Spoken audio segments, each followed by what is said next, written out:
బాగా తినాలి, బాగా చదువుకోవాలి. ఎప్పుడొచ్చారు మావయ్య? ఎలా ఉన్నారు? రామ్మా, బాగున్నావా? ఇప్పుడు ఏం చదువుతున్నావు? కంప్యూటర్ క్లాస్కి వెళ్ళొస్తున్నాను. ఆహా, తొందరగా ఒక 5 చేతిలో పెడదాం అనుకుంటున్నాను. ఆ బొజ్జ వినాయకుడు కరుణ కలగటం లేదు.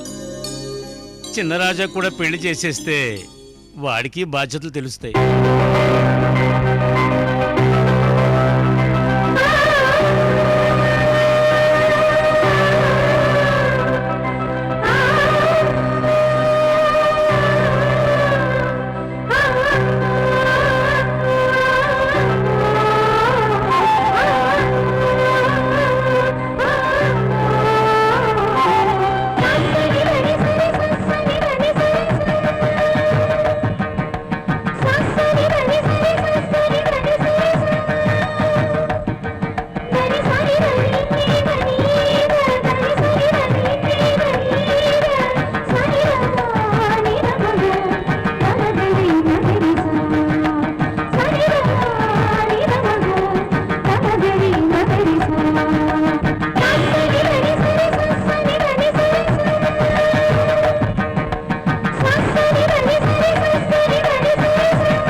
దీనికేం తక్కువ లేదు.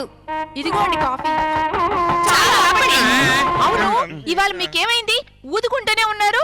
ఆండాలు, నీకు అసలు విషయమే తెలియదా? ఏంటి? ఇవాళ కాళహస్తి గుళ్ళో ఒక ఉత్సవం జరగబోతుంది. ఆ ఆహా. ఉత్సవంలో మోట కచేరీ మా ద్వారంపూడి వెదలసిందేనే. అక్కడ ఎరగదీస్తాను చూడు. ఊదారులే. ఇల్లరిక వచ్చిన మీకు ఫోజుకేం తక్కువ లేదు. రేవతి చెప్పినట్టుగా చిన్నరాజు సంపాదించుకుంటే అందరూ పస్తుండాల్సిందే. ఏమిటే నీ ఇష్టం వచ్చినట్టు మాట్లాడుతున్నావు? ఊరికి అనవసరంగా మాట్లాడుకో. మిమ్మల్ని ప్రయోజనం లేదే. మా నెత్తిని అంటకట్టాడో చూడు మీ అన్న. వాణ్ణి అవును, చాలండి సంబడం. మీ మొహాలకు మేమే ఎక్కువ. కట్న కానుకలు కూడా మాకు కట్ట పెట్టారు కదా. అదే మరి. పెళ్ళై 10 సంవత్సరాలు అవుతుంది, ఇంకా కట్నాలు కావాలా మీకు? ఇప్పటి వరకు ఇచ్చింది చాలు. పని బాట లేక తేరగ తినడానికి మీకు సిగ్గేయడం లేదు. అసలు సిగ్గుంటే కదా. ఏంటే? ఏ లోటు లేకుండా పోలీసులు మమ్మల్ని ఎదిరిస్తారా? ఏంటే? మనల్ని కచేరీకి బుక్ చేయడానికి వచ్చినట్టున్నారు. పెట్టరావయ్యా. ఏంటి సార్? ఈ నోటీస్ అక్కడ అంటించు. సరే sir. Sir sir sir sir sir ఒక్క నిమిషం. ఏంటయ్యా? సార్, వదలవయ్యా. అరే, ఏంటయ్యా? నేను మీతో కాస్త సెపరేట్ గా మాట్లాడాలి. ఏం మాట్లాడతావు? నువ్వు అసలు నేను ఎందుకు మాట్లాడాలి? నేనే చిన్న రాజాను సార్. ఓ, నువ్వేనా కాణిపాకం చిన్నరాజువి? అవును సార్, నేనే ఆ అదృష్టవంతుడిని. సరే సరే, చెప్పదలుచుకుందో త్వరగా చెప్పు.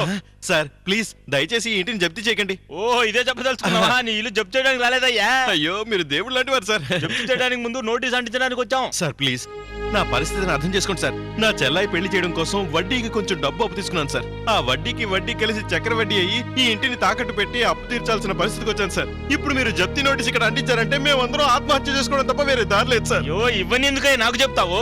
ఇంకెవరికి చెప్పమంటారు సార్? కావాలంటే మీకు కాలు పట్టుకుంటాను సార్. పడకయ్యా, నా పని నన్ను చేసుకో నువ్వు. ఏ, నోటీస్ అంటించవయ్యా. రా అంటించు. సార్ అంటించు.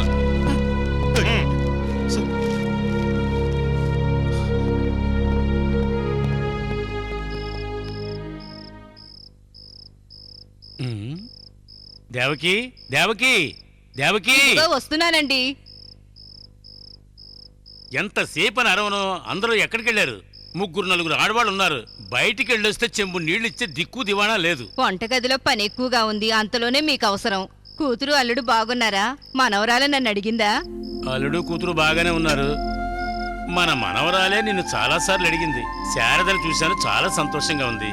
చిన్నరాజాకి శారదకి పెళ్లి చేసే కదా తీసుకురావాలి. మన చేతుల్లో ఏముంది? అంతా సవ్యంగానే జరుగుతోంది.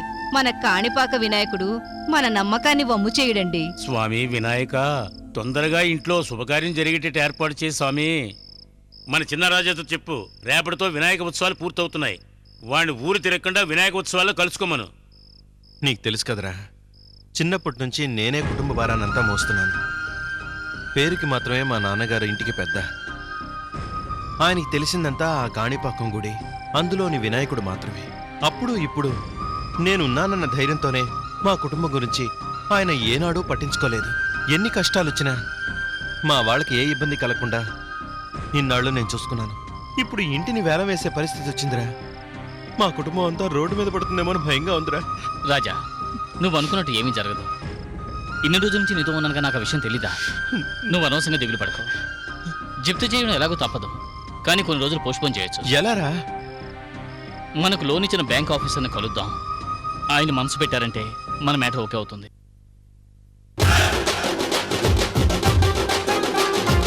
నమస్కారం. అయ్యో, ఏంటా నువ్వు ఈ వేషంలో? వేరే దారి లేదురా రాజా. ఊళ్ళో ఉండే సందులు